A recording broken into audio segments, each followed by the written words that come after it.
Hola oyentes de Radio Sefarad y bienvenidos nuevamente a Jaque a la Mente con René Mayer. ¿Qué tal, René?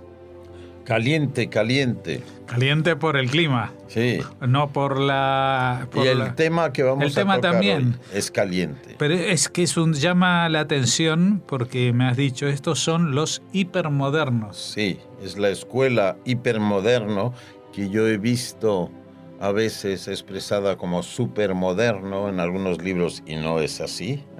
Es la escuela hipermoderna. ¿Y de qué años estamos hablando más o menos? Estamos hablando de los años 20, 30, entre dos guerras, las dos guerras mundiales.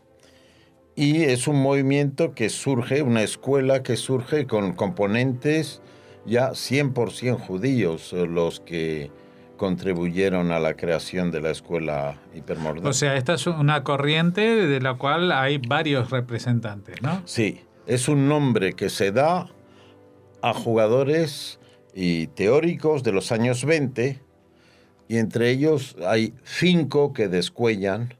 Entonces voy a... Y los 5 son judíos. Estos 5 son judíos y pero no estaban relacionados entre sí. Bueno, se conocen del medio del ajedrez, porque compiten. Pero no a que uno es maestro del otro. Bueno, uno tuvo influencia. El primero,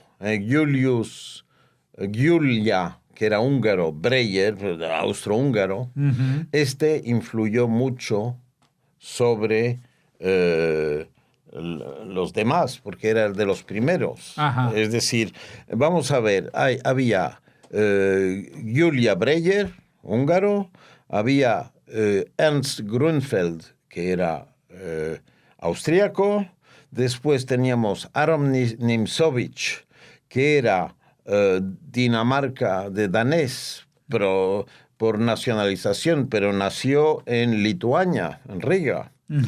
Y teníamos a Reti, que era checo, y por fin Tartakover, que no se sabe lo que era, porque es una mezcla de nacionalidades tremenda y que acabó viviendo en Francia.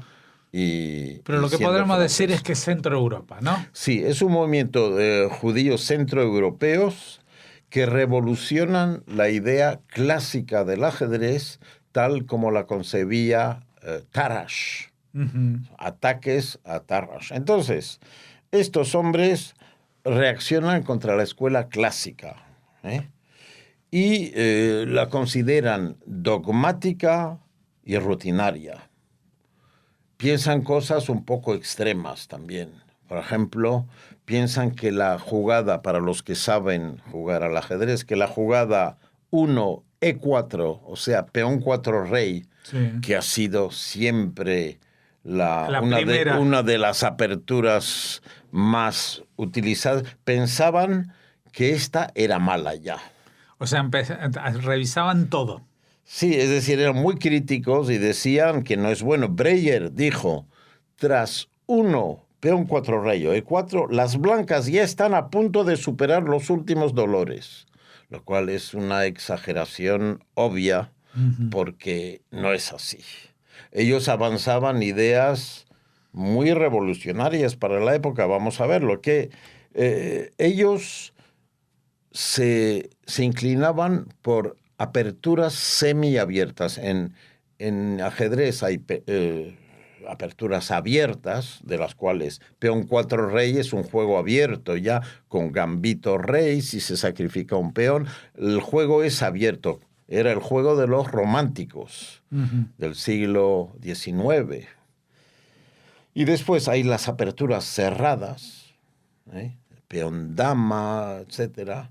Y hay las aperturas semi-abiertas, que ellos la preferían, la defensa Alekhine, Aljochin, que inventó, la siciliana, que es la que más se utiliza. Que más suena. Hoy es la más utilizada, digamos, contra el peón de rey es la defensa siciliana, donde hay más teoría y más partidas. La francesa, que también es muy utilizada, y la Caro-Kann. Esas eran las, para los que saben un poco de ajedrez, voy a decirlo, la Alekhine es E4, caballo F6, provocando ya el avance E5 que desaloja el caballo. Es una provocación y que el otro lance sus peones al centro, ganando tiempo, pero el que juega la alequine, la defensa alequine, piensa que después va a poder atacar estos peones avanzados que no pueden retroceder. La defensa francesa es E4, E6, D4, D5. O sea, peón 4 rey, peón 3 rey, peón 4 dama, peón 4 dama. Y ahí, bueno, son unas bastante utilizada, pero menos que la siciliana, que es E4, C5. Peón 4 rey, peón 4 alfil dama. Y ahí se origina todo tipo de posiciones desequilibradas, como no es simétrica. En cambio, las posiciones E4, E5 son de avances simétricos y hay gambitos, hay rupturas en D4, en F4, en fin. Y hay por fin la Caro-Kann, que es E4, C6, peón 4 rey, peón 3 alfil dama. Entonces, eso es lo que ellos pregonaban. Decían que era una nueva concepción sobre la teoría del centro. En los primeros tiempos del ajedrez, decían que había que ocupar el centro, que esto es la clave del juego de ajedrez. Una vez que ocupas el centro, puedes lanzar ataques por un ala o por otro. Eso era lo clásico. Sí, y estos vienen a decir que nada de ocupar el centro. Mejor observarlo a distancia, dejarlo incluso ocupar y después atacarlo por los flancos. Es una estrategia artera y astuta. Bueno, y entonces, claro, son los principios que Nimzowitsch y Reti, sobre todo, y Nimzowitsch lanzan.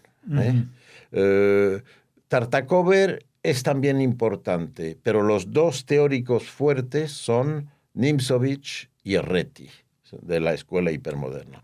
Y bueno, pues podemos ver un poco, es un complemento a la teoría clásica. La teoría clásica no se puede atacar.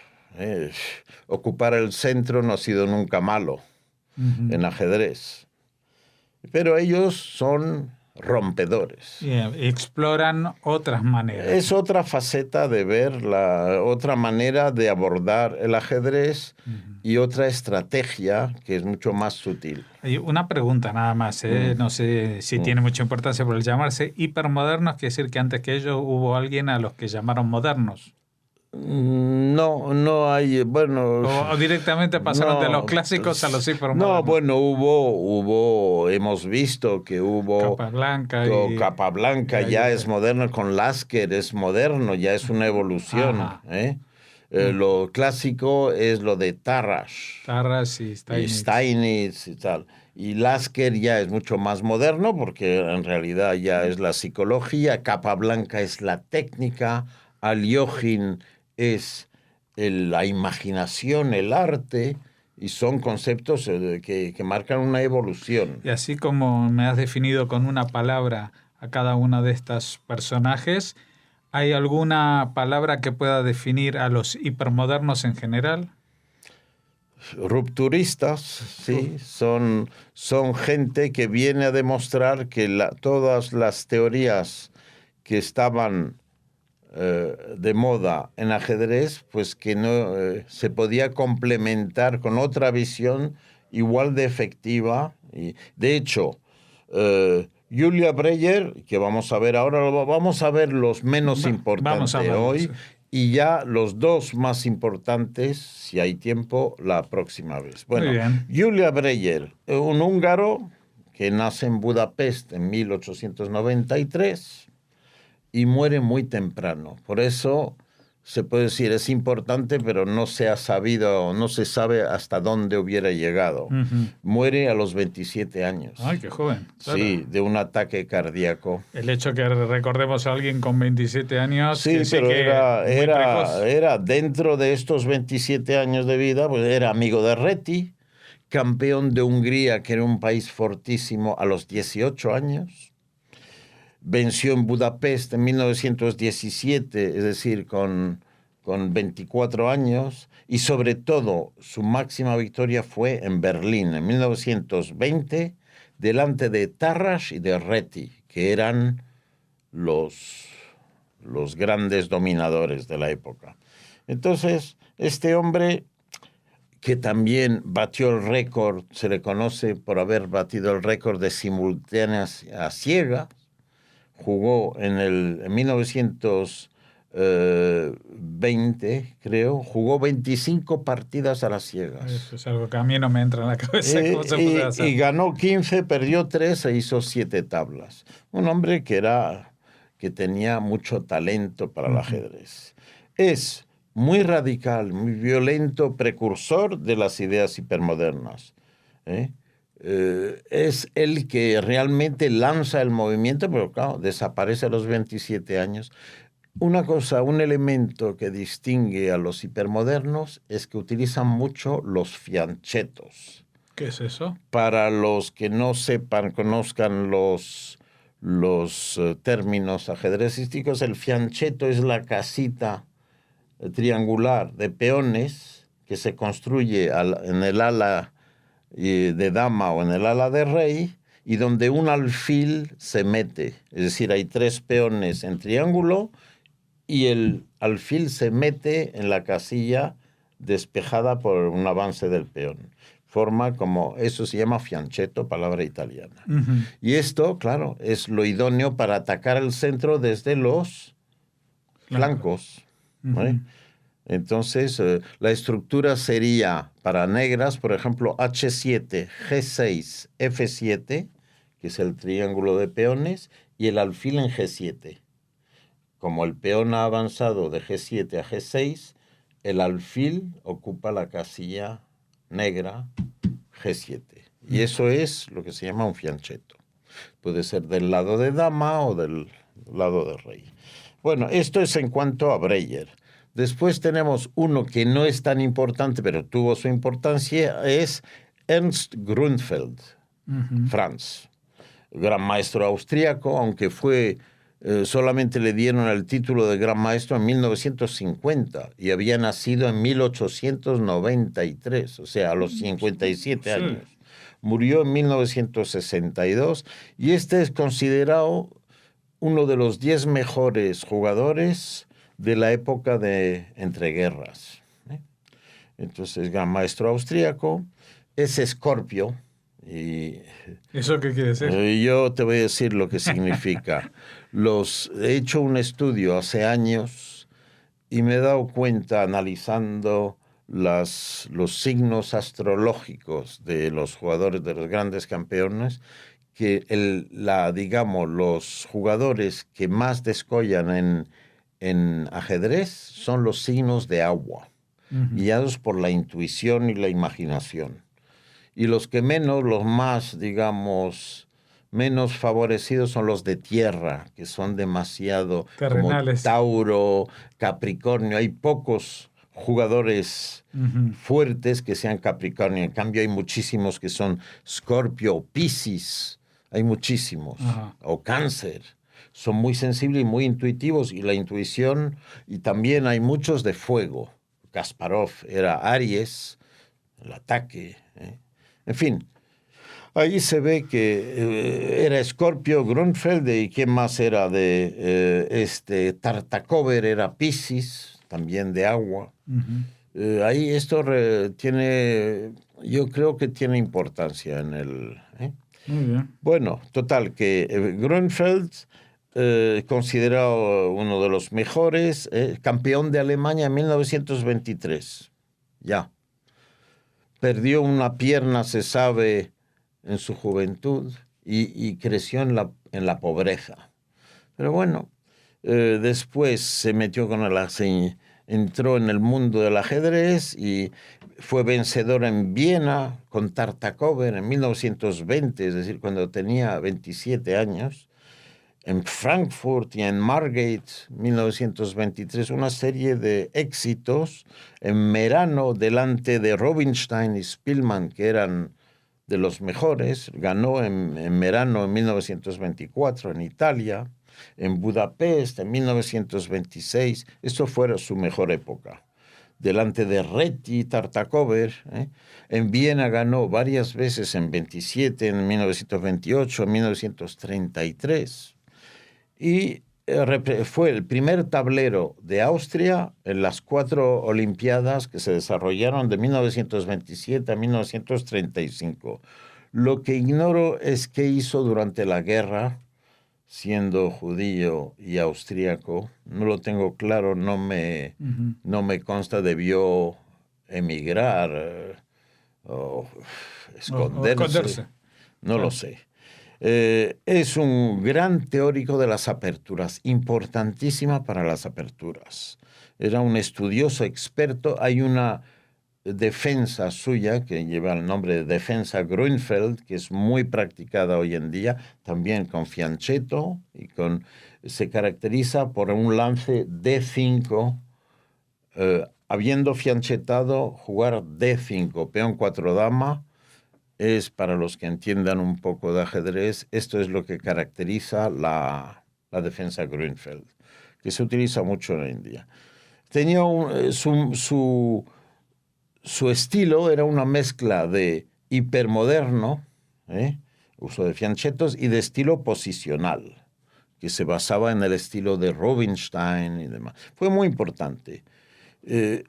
Como dato curioso, han calculado que su elo, su fuerza simulando y dando un valor convencional a sus sería de 2.715 cuando brilló en su momento cumbre en diciembre de 1924, 2.715, lo cual indica una fuerza sustancial. En estos momentos Carlsen, que líder de la clasificación mundial, tiene unos 2.850, que es el elo más alto registrado hasta la fecha. Yo con mi miserable 2040, 2030... Bueno, por lo menos está por encima de 2.000. Hay llegué a tener 2.265 hace 25 años, cuando jugaba... tenía más energía y el ajedrez estaba menos informatizado. Pero bueno, si es la alegría de jugar, no es la fuerza, ya se sabe, varía. Bueno, pues Grünfeld sí que era un líder, digamos, dentro de los jugadores de su época, y lo único que se puede decir es que hizo demasiadas tablas, no arriesgaba, era hipersólido, y esto fue una traba, digamos. Esto es en cuanto a Dreyer. Ahora pasamos a Tartakover, que sí que es un personaje. Probablemente no nos dará tiempo a desarrollar todo. No, yo creo que vamos a dejarlo en este punto y después ya veremos en las próximas entregas si lo tenemos que hacer incluso en una tercera parte. Pero vamos... Es que da pie Tartakover a hablar mucho de él, porque debo decir, ya para informar al oyente, que era el más ingenioso de todos los ajedrecistas que han escrito sobre el noble juego. Y aparte, porque nos has dicho, cuando te preguntamos de dónde era, como que no se puede decir. Es una vida caótica, ya veremos. Bueno, todas estas son promesas para el próximo programa dentro de 2 semanas, sí, que hablaremos también de Tartakover, posiblemente también de alguno de los otros dos, de Nimzowitsch y de Reti. Que son los importantes, Nimzowitsch y Reti. Pero bueno, esto lo iremos viendo a medida que hablemos de ello. Estos han sido la primera entrega de los hipermodernos, y muchas gracias, como siempre, René Mayer, por habernos acercado a este mundo que, aunque tenga solamente 64 casillas, es infinito. Muy bien.